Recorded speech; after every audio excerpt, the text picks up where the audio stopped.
Hi, this is Ezekiel of Wheel of Ezekiel Astrology Podcast. This is going to be a short video summary of the astrology of 2026. First off, I just wanted to say that this year is going to be unlike any other year that anyone has ever experienced. Now, that may be something you've already heard a lot of astrologers saying, and so I'm just driving that same point all the more because the symbolism in the sky for this year is absolutely insane. And it's no exaggeration to say that many people will experience many things in their lives that they never, ever imagined to have to experience. Uh, so, with that said, it's best to prepare. Let's get into the astrology then. Starting with January. Uh, on the 26th of January, Neptune will make its ingress into Aries. This is the permanent ingress now. So there's no turning back. So last year we got a little bit of a teaser of what this was potentially going to bring. And well, as we can see already, probably war and more war. And hopefully some good things too, like the hero being exalted, being being put on the pedestal rather than the victim, let's say. I'm not going to elaborate a whole lot on all of these. I mainly just want to get the dates out for people to mark their calendars and begin to, even study and look into this for themselves if they so feel inclined. The next and only other major transit for January is also on the 27th. The next day, Mars will conjunct Pluto. Very potent. Uh, Moving on to February. On the 13th, Saturn will make its ingress into Aries. This is also going to be the permanent ingress. We also had a bit of a taste of what Saturn in Aries was last year. And so now you could say that for people with Saturn in Aries natally, this is where your Saturn return truly begins, even if you may already have gotten a little bit of a flavor of what that is going to entail for the next 2.5 years or so. On the 17th of February, there's going to be a solar eclipse at 28 degrees Aquarius. Then on the 20th, Saturn and Neptune will make their historic conjunction. This is a truly remarkable transit to be able to say that one is actually, going to be able to live through, because it's not just a conjunction that happens about every 28 years or so, but this one's happening at 0 degrees Aries. So it's the exact 0 point of the zodiac, which, the symbolism of that, major, major resets, major, major new beginnings. Uh, I can overemphasize that, but I don't want to overkill it either. Basically, the new world is going to be born, and it's this world that, maybe a lot of people couldn't really imagine could ever really become reality. But, Neptune and Saturn kind of have opposite but also complementary significations. Neptune is the imagination, the things that one doesn't perceive as real, or maybe, it's difficult to perceive what Neptune actually really is. But then Saturn is the principle that materializes and makes things real. So essentially, the most fantastical, not necessarily in a purely positive sense, uh, things that one could imagine, things in the collective of the human unconscious actually will manifest now in the next couple of years, and then well on after that, because Neptune's going to be in here in this sign for a good many years. I think a good 15 years or so. So anyway, mark your calendars, February 20th. On the February 26th, then Mercury will station retrograde at 26 degrees of Pisces. Um, I'm mentioning all the retrogrades not because it's not an occurrence. It doesn't happen every year, but it's just something that's good to be aware of to plan, particularly with things that involve Mercury. It's best to try to avoid traveling or signing any documents or making any major purchases or any business transactions that involve a lot of money or that things that would prefer not to have to redo. So, if you must do it, do it, but be forewarned that there may be some unpre un, unexpected difficulties or delays. So yeah, Mercury retrograde on the 22nd, on the 26th of February. Moving on to March, on the 3rd, there is a lunar eclipse at 12 degrees of Virgo. Then on the 10th, Jupiter will station direct at 15 degrees of Cancer. On the 20th, we have the vernal equinox, and Mercury will station direct at 8 degrees of Pisces. Then moving on to April, which will probably be the most challenging month of 2026. On the 13th, we have the first conjunction of Mars to Neptune in Aries at 2 degrees. So this is the beginning of their synodic cycle. Not only just their synodic cycle, that because the conjunctions are the beginning of every cycle, but it's the first one of Neptune in Aries, which Mars rules.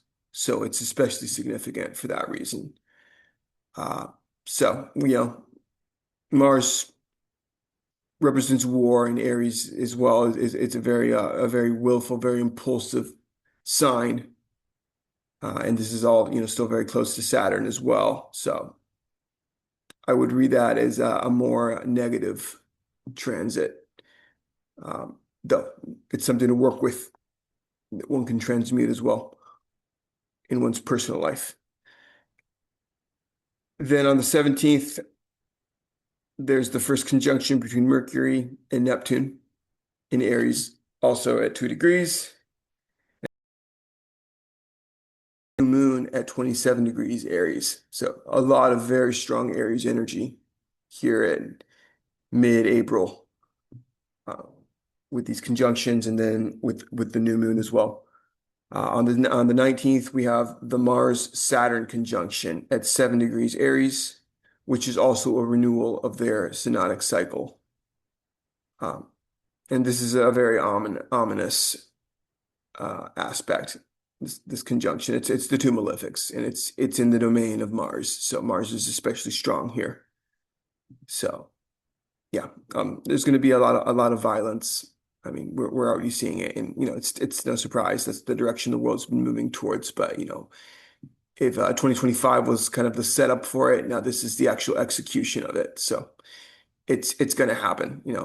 Particularly for the United States. I will say this. I'm not picking out a country for no good reason here, but really, I mean, myself having been born there, I say this that that nation, that country is going to undergo a very difficult transition here because essentially the alignments that were in place with Neptune and Aries and Uranus and Gemini during the Civil War, and then also during World War II are coming right back into place. So, there's no coincidences there with that, so essentially expect echoes of the most major violent catastrophic periods in American history to essentially rewrite themselves in some way. Yeah, it is what it is. So on the 26th, we have Uranus ingress into Gemini, as I was alluding. So that's essentially the reset also on the more technological side of things. So if we hadn't already seen a lot of dangers in regards to potential major hacking schemes, or really what I predict is going to be a major blackout. It's a possibility that one really shouldn't rule out. I mean, you can hear me, you can think that's crazy, but okay, I hope I'm wrong, but I'm not here to doom and gloom. I'm here to warn people as an astrologer that this is a real possibility and one should prepare. So start looking into alternative forms of energy, of how one could potentially survive. I don't know, however many days, maybe weeks, hopefully not months, that could potentially go into play. So, older technology is going to be highly, highly valuable, things that don't require electricity. So, looking into alternative energy sources, and then, of course, stockpiling on essential supplies is going to be really important. If it passes, well, then hey, you're just well stocked for a period of time. But I would hate to be the person that didn't prepare and then you're left pretty much without any resources. So there's that. Uranus in Gemini, which will also bring about positive, I hope, innovations. Within the collection, within the collective, it's going to be kind of the ultimate splitting point where there's going to be people going their own way as well. Hopefully, there are a lot more people becoming sovereign and doing exactly what I'm saying is actually preparing themselves and to be able to live without the support that the system allegedly provides here still, right? Uh, you know, being self-sufficient, homesteading if you can, if not, finding ways to be able to sustain yourself even within an urban environment. All right, then moving into May, on the 6th, Pluto will station retrograde at 5 degrees Aquarius. On the 17th will be the first conjunction between Mercury and Uranus in Gemini at 1 degree. So this is the beginning of their synodic cycle as well, for the first time for the next decade or so of Uranus being in Gemini, which Mercury rules. So again, this is another very important conjunction because it's the beginning of Mercury's and Uranus cycle for a long time. Everyone's getting, well, all the planets are getting situated in their new positions that they're going to be in now. They're really just taking their positions for good. So, expect things to shift rapidly around this time with these new alignments coming into play. The old world's gone, and it's gonna very quickly dissolve and evaporate, and particularly with a very lightning flash, unpredictable planet like Uranus, it's gonna move very quick, and people are gonna really wonder where things went if they weren't paying attention. But for those that are paying attention, it should come as no surprise. The world is going to shift very quickly. So then on the 22nd is the first conjunction between the Sun and Uranus at 1 degree Gemini for the next 7 years to come. Because Uranus will be in Gemini transiting for 7 years. Then moving into June, on the 19th, Chiron will ingress into Taurus. Finally leaving Aries after a rather long transit there. However, it's not going to stay. It'll only be here for a short time, and it's going to retrograde back into Aries to finish up its transit. On the 29th, Mercury will station retrograde at 26 degrees of Cancer under a full moon at 8 degrees of Capricorn. Then on the 30th, Jupiter will ingress into Leo.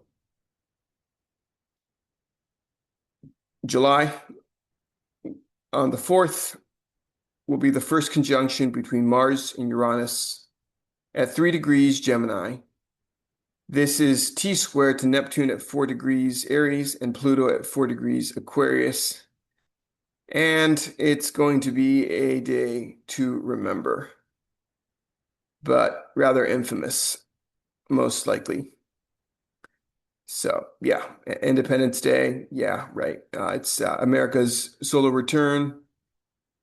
Having a Mars-Uranus conjunction, that's not a good omen.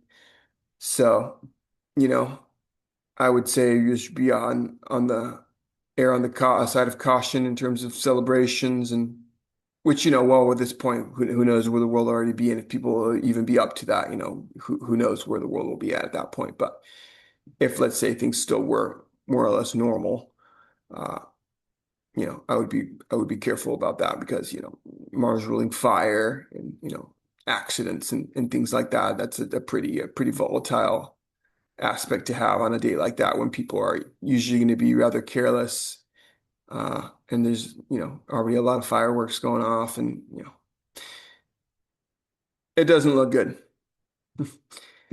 But okay, anyway, moving on. Now on the 7th of July, Neptune will station retrograde at 4 degrees Aries.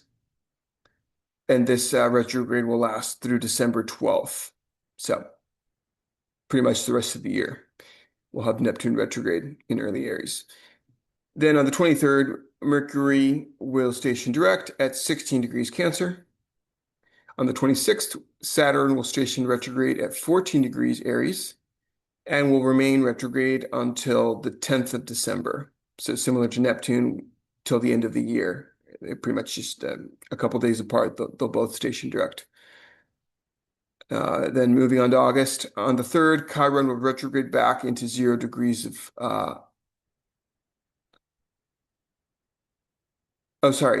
no. Chiron will station retrograde at 0 degrees of Taurus. So yeah, it's still in Taurus, but we'll station retrograde. We'll move back into Aries shortly. Then on the 12th of August, we have a solar eclipse at 20 degrees of Leo. On the 18th, there is a nodal shift. The nodes will move into 29 degrees of the Aquarius and Leo axis. So for the next 2 years or so, the eclipses will take place in Leo and Aquarius, which of course in February we're already getting our first eclipse in Aquarius. Then on the 27th, there is a lunar eclipse at 4 degrees Pisces, which is the last one. It's still finishing off the Pisces Virgo axis of eclipses. September. On the 10th, Uranus will station retrograde at 5 degrees Gemini under a new moon at 18 degrees of Virgo. And then on the 14th, Lilith will be moving into Capricorn. Just something to note. On the 17th, Chiron will return to Aries, back to 29 degrees. And then now moving into October. On the 3rd, Venus will station retrograde at 8 degrees of Scorpio, and Mars and Pluto will oppose at 3 degrees of Leo and Aquarius. Another very potent, potentially signifying a lot of danger and intensity. Mars and Pluto. It's power struggle. It's violence. It's definitely conflict. And Venus stationing retrograde in her fall. All these things combined.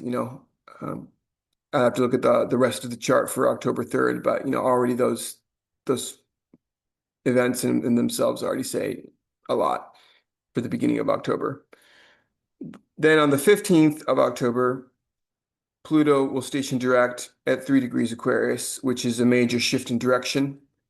Curiously enough, Pluto stationed direct on the 14th of October this last year, 2025. So I find it really curious that almost exactly a year to the date, Pluto stations direct once again. So from this point on in October, Pluto will begin to move things forward within the collective, which is what Aquarius represents, the people. Then on the 24th, we have Mercury stationing retrograde at 20 degrees Scorpio. Moving into November, on the 13th, Mercury will station direct at 5 degrees Scorpio, and Venus will station direct at 22 degrees of Libra. So yeah, things moving forward about mid-November again. On the 25th, we will have the first opposition between the Sun and Uranus at 3 degrees of Sagittarius and Gemini. So this is a challenge to authority figures, which is what the Sun represents. Uranus is kind of that, it's that rebellious, shocking, very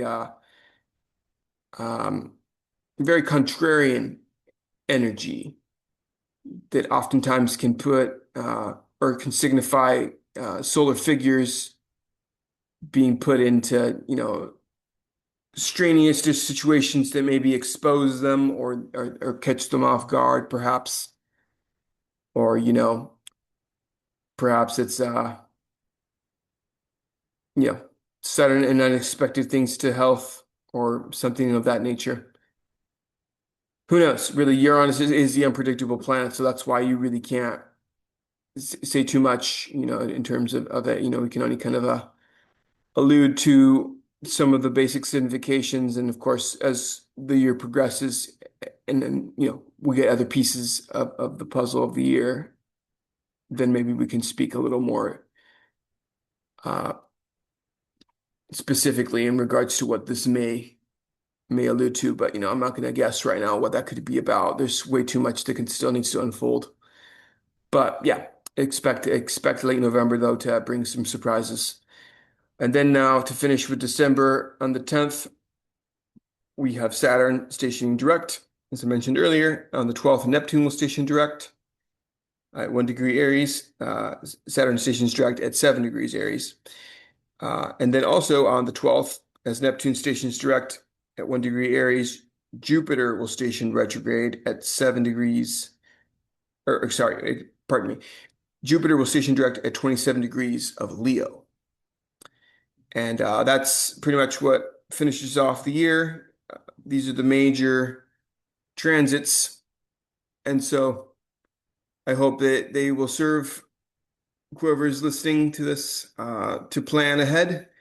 It's going to be a bumpy ride, but I think it's also going to be a really great year for some people. As much as I said what I said earlier, I think that's on the collective level, yes, a very challenging year. But personally, depending on where a lot of these transits are landing in one's natal chart, one could really, really use it for the betterment and to really take advantage of a lot of very potent energies that are going to be expressing themselves.